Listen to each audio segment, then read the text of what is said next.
Ce règlement d'ordre intérieur fixe les règles du jeu et donne le là des travaux proprement dits. Le consensus comme mode de prise de décision, à quel moment enclencher le mécanisme d'accompagnement extérieur, le budget, le code de bonne conduite, tout y est clairement défini. Élaboré par le groupe de contact après approbation du Présidium, le règlement d'ordre intérieur des concertations nationales a été adopté ce lundi par tous les délégués et sans débat. Certaines susceptibilités s'en sont trouvées heurtées. Normalement, on aurait dû avoir un petit débat sur ça parce que l'article 3, si je ne m'abuse, de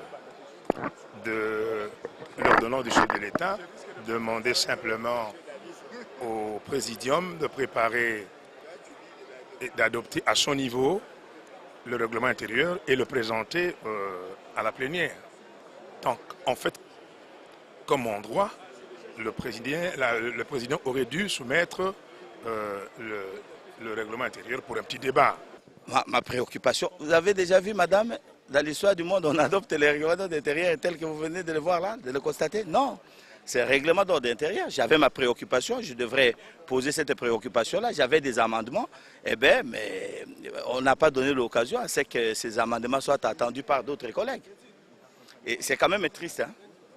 Pour la plupart des participants, par contre, la polémique à ce niveau n'a pas lieu d'être. On a pris acte du règlement d'ordre intérieur sans discussion, on est bien parti. De toute façon, on n'a pas beaucoup de temps. Il faut maximum en 20 jours pouvoir terminer. Donc il ne faut pas aller dans la palabre congolaise en fait qui dure des semaines et des semaines pour ne rien dire. Un quelconque débat sur le règlement intérieur est conforme à l'ordonnance convoquant les concertations nationales. Tout est bien parti. Et pour l'instant, nous attendons que nous nous fassions enregistrer et que l'on nous communique les groupes, les ateliers dans lesquels nous allons devoir travailler. Donc tout est bien parti.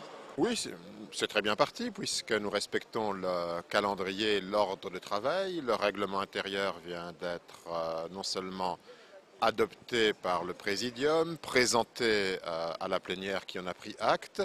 Maintenant, c'est l'enregistrement, donc je crois que maintenant, la vitesse de croisière va être prise dans les prochaines heures. Ça ne peut poser problème puisque le règlement intérieur n'est qu'un instrument pour mettre en œuvre l'ordonnance du président de la République qui a été signée. Et donc, je crois que c'est un mode opératoire qui non seulement a été adopté par le Présidium quand il l'a authentifié dans une première séquence. Ensuite, le Présidium a souhaité avoir autour de lui un groupe de contact au sein duquel toutes les composantes étaient partie prenante. Ce groupe de contact a pu donc viser et amender ce règlement intérieur dans une démarche assez participative. Et donc je crois que nous sommes réellement dans la ligne de l'ordonnance signée par le président de la République. Et il est très clair que le règlement de l'intérieur ainsi que tous les documents auxquels nous aurons droit, ce sont des documents qui ont été travaillés au comité préparatoire, au sein duquel tous les délégués ici présents avaient leurs délégués. Il y a eu débat, et il y a eu un débat au niveau de la commission préparatoire où nous étions représentés. Ici, nous venons pour travailler, pour enrichir les différents documents qui ont été faits. Il faut se référer à l'ordonnance convoquant les concertations nationales qui est claire. Le règlement intérieur est approuvé par le Présidium qui approuve le règlement et la plénière. En effet, que le Présidium informe la plénière du contenu du règlement et la plénière approuve ça. Donc je crois que tout est conforme à l'ordonnance qui convoque les concertations. Cadre de travail voulu sans agenda caché par son initiateur, démarche citoyenne dépouillée de tout affairisme politique, les concertations nationales visent notamment la cohésion nationale et conjurer ainsi toute tentative de déstabilisation de la République. Elles ont pour organe l'Assemblée plénière, le Présidium ainsi que les États généraux. Et pour un travail pointu, les participants seront scindés en 5 états généraux selon les 5 thématiques définies par l'ordonnance présidentielle du 26 juin créant ce forum. Première thématique, gouvernance, démocratie et réforme institutionnelle. Deuxième thématique, économie, finances et secteur productif. En troisième position, le désarmement, la démobilisation, la réinsertion sociale et rapatriement des groupes armés. Les participants se pencheront en 4e lieu sur les conflits communautaires et la réconciliation et enfin la décentralisation et le renforcement de l'État.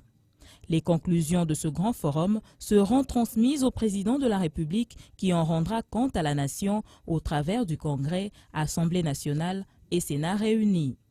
Et pour gagner ce pari, le chef de l'État a tendu la main à l'opposition en annonçant samedi dernier sa volonté de gracier dans un proche avenir quelques prisonniers, question de décrisper l'environnement politique pour le moins tendu. Et à en croire le président du Sénat, Léon Kengo, dès la rentrée parlementaire le 16 septembre prochain, les deux chambres du Parlement se pencheront en priorité sur le projet de loi de l'amnistie attendu avant la grâce présidentielle. Le MLP, mouvement lumumbiste progressiste, n'est pas partie prenante aux concertations nationales en cours dans notre pays. Son secrétaire général, Léopold Ouachera, donne les raisons de la non-participation de son parti à ces assises. Le discours du chef de l'État, ça fait beau entendre, mais difficile à croire. Je considère que c'est simplement un chapelet de bonnes intentions, c'est du déjà entendu. Bien sûr, il parle de la libération sous condition des détenus peut-être d'opinion, mais il fallait qu'il commence par là. Moi, je pense qu'il devait commencer par être pragmatique, par réaliser ce qu'il a semblé dire, et ça devait être une joie pour nous qu'il vienne nous dire, voilà, j'ai décidé, et j'ai libéré, j'ai agi, j'ai fait ceci, cela, pour décrisper la situation politique pendant ces concertations.